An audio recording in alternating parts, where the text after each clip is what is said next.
Welcome to the Success with Jewelry podcast, where we invite you inside our conversations about business success and marketing for jewelry designers and entrepreneurs. We're Liz and Laryssa, jewelry marketing experts with a combined 16 years of experience in jewelry marketing and proven track records in helping brands meet their goals. When you listen to or watch this podcast, you get an intimate and exclusive peek behind the curtain of all the things you wish you could know about success in this industry.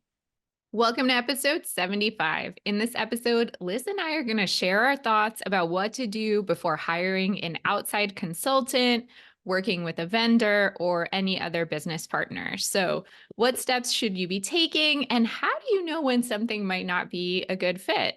We also want to tell you about our insider community. When you join, you'll have access to extended episodes full of tips that you can start implementing today and further resources about each topic we discuss. In the bonus content of this episode, we'll be sharing more insights about how to really stand up for yourself and take control of your business. To get access to exclusive content as well as direct access to me and Liz, sign up by visiting successwithjewelry.com. Hey, Liz, let's get into it. This is such an important topic. Very, very important. We mentioned it last week, how we definitely need to cover this. Yeah, so it's like kind of like when you have a business, I think it's hard when you're especially like a hobbyist turned business. But I think any entrepreneur, and I think that for women especially, and that's not, all women, it's not just women, but I think for women, it's hard to to push back and ask questions and be really assertive. I think that's very true. It's unfortunate, but it's true. Unfortunately, it's true. It's true. And then if you, so a lot of designers don't have, business degrees or even business experience in general. So you're turning like your love, your passion into something that makes money. And then as that grows, you have a business and you don't necessarily know what to do with it. And I've seen that time and time again. And not saying that like having a business degree makes you more assertive or anything like that, but it gives you a lot of knowledge of questions to ask and things to consider. Yeah, I think the tough part is in running a business, there are also so many parts that you need to know too. Like you need to understand production, you need to understand marketing, you need to understand the finances, and probably a lot more things. And you can't be an expert in all of them. No matter how much you try, you'll probably be really good at like one or two things maybe, but the other things, you'll have to put your trust in other people. And that's so hard. It's so hard. I mean, you do it. I have never hired anyone for my own personal business, so Yeah. I can't speak to that yet. But if I were to do that, if I were hiring somebody, I would, or signing up for a program, I would definitely be asking questions and feeling comfortable doing that and looking into it and not just deciding to do something. And I think that comes a lot with experience too, 5, 7, 10 years ago, I might not have. Yeah, I think this is very relevant right now that tax season is coming because I'm like back and forth with my accountant with like all these questions, but also I'm like, dang, is this question gonna like make me sound kind of dumb because I don't understand it? Like I still have thoughts like that go through my head and I have to talk myself out and be like, it's more important that I understand than to pretend like it all makes sense to me. Definitely, especially if you're paying for something, or especially if it has to do with with taxes, like it will directly affect, your return and all of that. And so it's really important to understand. Yeah, absolutely. So before hiring an outside consultant, vendor, or business partner, you have to have your needs and objectives, and clearly define what you're looking to achieve with that external partner. Yeah. We say this with like everything. Literally, it's like our first tip. Know what you need first before you go into it. Maybe that sounds a little bit obvious, but I don't know. Sometimes you may just have this like intuition, like, I need help, but I'm not like really sure. I would say try to get clear on that first. Definitely. And really kind of think about and visualize what result you want too, I think is helpful. because a lot of times I'll talk to, potential clients and they like have this kind of vague idea of what they're looking for help on, but they're not, when you get down to like, bullet points and like actual to-dos and things like that, they're not as clear. Yeah, one thing I do notice too, I think there's a balance between knowing what you want and almost like I don't know how to explain this, like knowing too much what you want in a way, because again, if you're hiring someone else, like you are not necessarily the expert and you have to be open to them maybe telling you something different than what you already have in your head. So there's this balance as well. Yeah. So if you're hiring somebody, you want to be ready to accept their feedback and, whatever they're consulting you on. That's such a good point, Exactly. Laryssa. It's a fine line. Definitely. The other thing is like really to do your homework. And I think, in the jewelry industry, I think a lot of us can relate to this right now is, we should all feel comfortable asking each other. And I always say that, especially with, if a store is asking for consignment, see what other designers are in that store and touch base with them to make sure that it's a good store to work with. And it's totally fine to like talk to other people who have done a program or done a trade show. You still want to make your own decision, but it's good to ask those questions before signing up for something. That's so the beauty of this industry too, even though it's like a very thriving big industry, it's small at the same time. And there are a lot of professionals like me and you, and we could probably name a whole bunch of people who are niche specialized in this industry. And you have all these amazing resources at your fingertips and can talk to other people about their experiences too. Yeah, don't be afraid to ask us. I'm glad to chime in on anything that you're thinking of doing. And that Yeah. doesn't mean you need to take my perspective or advice, but it's good to know rather than just assuming because so and so did this program, but you didn't talk to them that it was a good program. Yeah, definitely. And I always think look for reviews, testimonials, and case studies and all of that too, because that's usually available. yes, I would.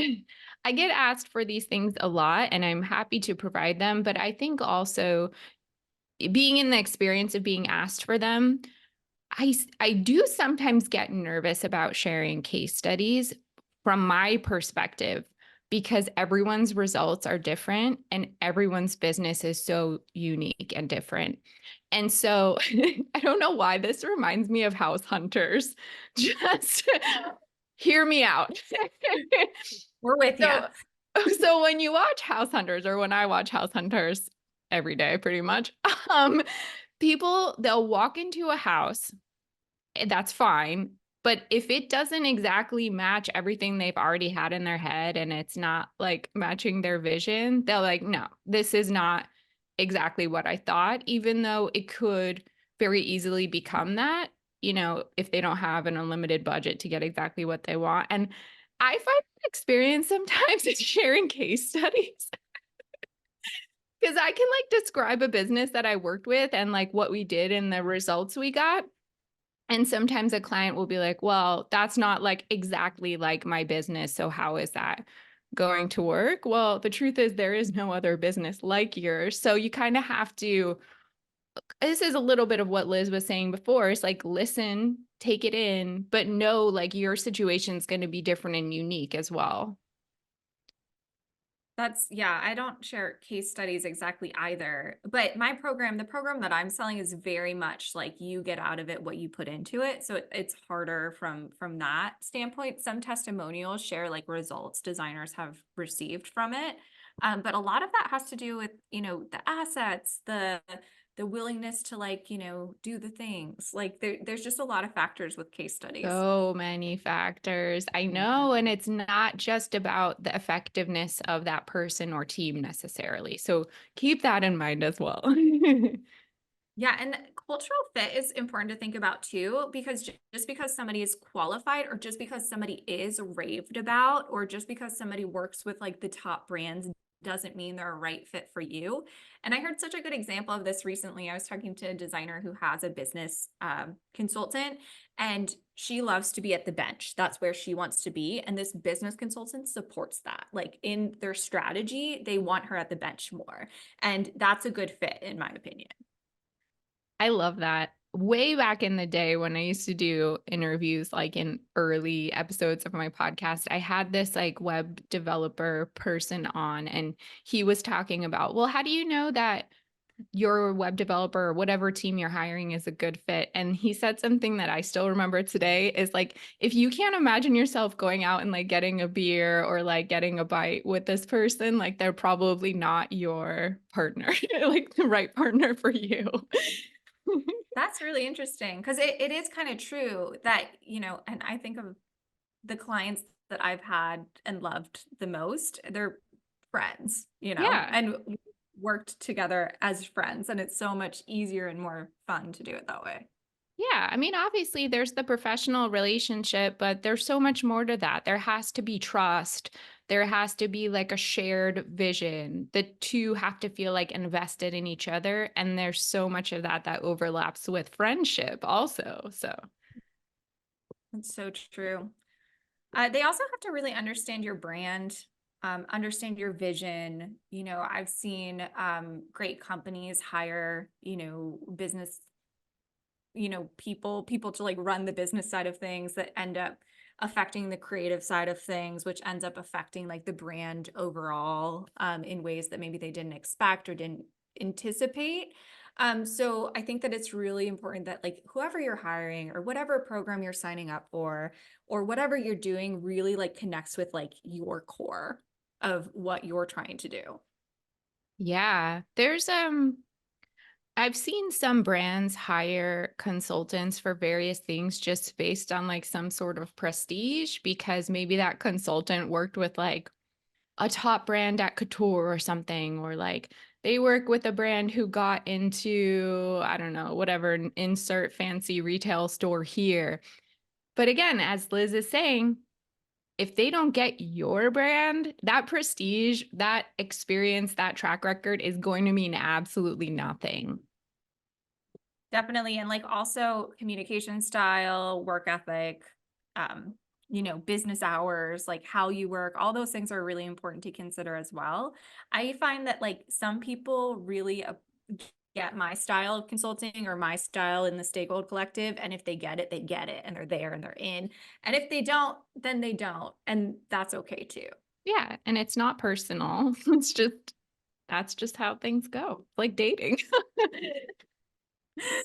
Definitely. So, It's like house um, hunters. are you house hunting? We might be.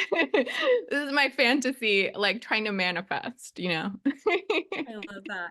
I can't watch House Hunters because I find it stressful. I don't know. Something about it feels There is stressful. a stressful element to it, yes. Um, so if this business or person is providing a service, definitely request a detailed proposal or plan. Like it is okay to ask questions, even if you're joining, say, the Stakehold Collective. You could ask as many questions as you want to get as much detail, even though it's like a program. I'm glad to talk you through everything or like give you a sneak peek inside, anything to make you feel really comfortable. Yes, I'm always surprised by, even in my own business, I like to think my proposals are pretty detailed. And I mean, questions always come up, that's fine. But sometimes I wonder, like, if the client was even clear themselves about like what we were doing. So make sure you know what you're signing up for. Yeah, make sure you know. If there's any confusion, like just ask. There's no such thing as a silly question. Like I know that's like such a cliche, but there's not. There's truly no such thing as a silly question. And you just need to ask it because then you'll feel more empowered in what you're doing and where you're choosing to spend your money. And the right partner will be happy to answer your questions. Yes. We're going to get into warning signs, but as soon as somebody gets defensive, I mean, that is just, to answer a simple question, that is a sign that you might want to look elsewhere or get more testimonials or ask somebody who's worked with this person. Definitely. And also, don't be afraid to discuss like some of the hard topics, like the terms, the payment schedules, what kind of reporting is done, if there's any milestones that you all need to consider, or if there's any confidentiality agreements. Like, I know sometimes those conversations are hard. Like, I don't give clients contracts, which I know is like definitely a no. But I should, and we should do contracts. And that same thing goes for like if you're doing custom projects with your clients too. Like, you need a contract even if it's uncomfortable. But you know what, Liz? In some ways, knowing that you've been in business for like 8 years and you don't, and now that I know you don't give contracts, I'm like, that is just a testament to the relationships that you do have because you've never had an issue come up that has made you think, oh, I should have a contract. And the couple times I did were very early on in my business, which you would say, oh, well, why didn't you start doing contracts then? But they were so minor, and I kind of understood why they happened. And I think it was like a little bit of miscommunication. So it was just kind of retweaking how I bring on new clients and how I discuss that stuff. But thank you for saying that, Laryssa, because I really value relationships and I've worked really hard on them. And it is my 8-year anniversary of my business this month. Yay, Thank you for remembering. congratulations. And what's yours? Because yours is Mine's like, coming in like 2 months. I don't have like the exact date, but it was like May sometime, 2016. oh, amazing. Yeah, mine was March 2016, right? Is that 8 years? No, Yeah, I think so. that's 8 years. You're right. That is 8 years.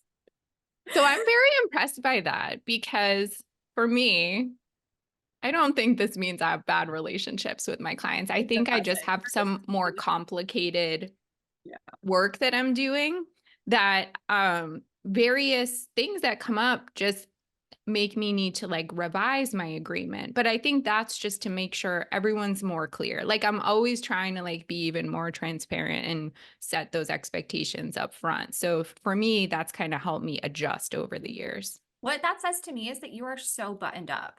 And a lot of times people will come to me looking for a service, and I can usually tell pretty quickly if like we're not necessarily going to jive, and I oftentimes then send them to Laryssa because she has like kind of in a way the opposite vibe as me, even though we agree on most of the same strategies. Yeah, that makes sense. That makes sense. It makes There's sense in my someone for head. everyone out there. If you need a more buttoned up vibe, I guess I'm your gal. Totally. Um, anyway, one of the most important things, and then we'll get into some warning signs, is to set clear communication channels and expectations and establish regular check-ins. This is huge. I mean, if you don't have a weekly or bi-weekly call on the calendar, I think that that is a bad idea, because I think those check-ins, even if it's just like a 5-minute touch base, make sure everything is in alignment. Yeah, I agree with that. And going back to like speaking up for yourself, if so for my business, we have a certain cadence of check-ins. Every once in a while, a client is like, Larissa, I really need like more than that. And that's fine. It costs more, but like we can make it work. So you gotta negotiate, speak up for yourself, let the person know what you need and want. Yeah, that's great. And just like make sure you're in agreement. Hmm. Okay, so some warning signs. I would say the number one warning sign is if somebody gets defensive. And then the second really important warning sign to look for is if there is an urgency to sign something or to sign up or to pay. That's always a red flag. Yes, definitely. I would run. Yeah, I think it's tough though for newer brands, because it's like, oh, well, this does sound like a really good thing. And all of these other brands seem to have done it. And this person seems to know what they're talking about. So if they're going to give me $50 off if I sign this now, even though it feels like they're getting a little aggressive with me, I should do it. I know it's tempting, but it's a sales tactic. It's a sales tactic, and don't do it. Yeah. Usually. The other thing is, and I try to kind of educate people on this because I'm in marketing especially. people love to give these like really insane case studies, like sign up with us and you're going to increase your revenue like 300x or something like that. And like maybe they did that for one client who was like a crazy outlier. Okay. And they got lucky and they're like, okay, this is our case study. Like, we're going to show this to everyone. But as you start to shop around and talk to more people, you'll get a lot of different opinions about what's achievable. And for the most part, if something sounds too good to be true and you're like, holy crap, they can really get results. I don't like saying it, but it's probably an exaggeration. Yeah, or you don't know where that one case study, that business started at. You Yeah, don't know what support they had, what, you know, materials they had. Like, there's a lot of factors that could have gone totally. into like a huge success. So it's just like all really important to keep in mind. And you took that right out of my head, Larissa. If something sounds too good to be true, it is usually not true. And that's so tough because I want you to succeed. We want you to succeed. We want you to find success, but we know from our experience working in this industry and other industries that it is always a slow growth. There is nothing that happens overnight. You could dress Beyonce, you could be on Shark Tank. And yes, there will be results that happen like, that are, shocking from that, but then it goes back to normal and you have to grow steadily. Exactly. And if you're trying to compare yourself to XYZ brand that you see on Instagram, remember you have no idea what goes on behind the scenes and what they're really dealing with. And I've been under the hood of enough jewelry brands to know that things are not as they appear. That's so true. And I mean, we did a whole episode about this, but transparency is everything. You should know who you're working with.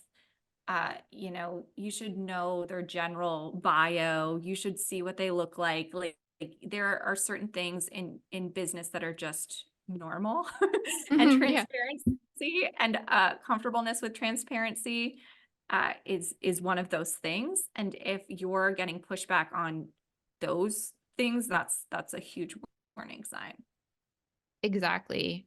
And if this is kind of a little bit off tangent, but if you are focused on growth and that's one of the reasons you're hiring outside people and you're kind of like, wow, that's impressive. I want to achieve that. Also, like look back in your business and see if you're even really prepared for that kind of growth internally. Like, are your processes, your production, your structure, is it actually ready for that step? Because a lot of times, slow growth is easier to manage internally as well. That is so true. You need to be ready and understanding how big I think it's so important to understand how big you want to get and what you want your business to look like because, it's somebody said this to me, a quote to me the other day that was like, the hardest thing you'll do in business is stay small. Because as soon as you start like growing in one area, you have to grow in more areas to sustain that growth. So you have to know what you're looking for and really make sure everything's ready for that. I really like that quote, Liz. Wow. Yeah, We it's should just pretty end there. profound. Drop mic. Let's end there. I've been thinking about that since this person said it to me yesterday. So Yeah. Were there any other warning signs we missed? We kind of touched upon like vague responses, delay in responses, a lot of delay excuses. excuses, misalignment in communication style or values. Like if you feel like your values are not aligning, that could lead to a lot of misunderstanding. So that's something to consider too. Yeah. And it doesn't mean that this person or team has to be perfect. Because I'll be the first to admit every once in a while we make a mistake or we're slightly delayed on something. But that means I'm over communicating or trying my best to like remedy whatever happened. So if someone just drops the ball and is like, what? I don't care. Like, that's a red flag. Definitely. So Do you ever feel worried about inviting someone or a new team into your business? What steps have you taken to alleviate that or to vet people? Let us know. Visit successwithjewelry.com. We'd love to know what you're thinking, and we're happy to answer any questions you may have. Thanks so much for being a part of the community.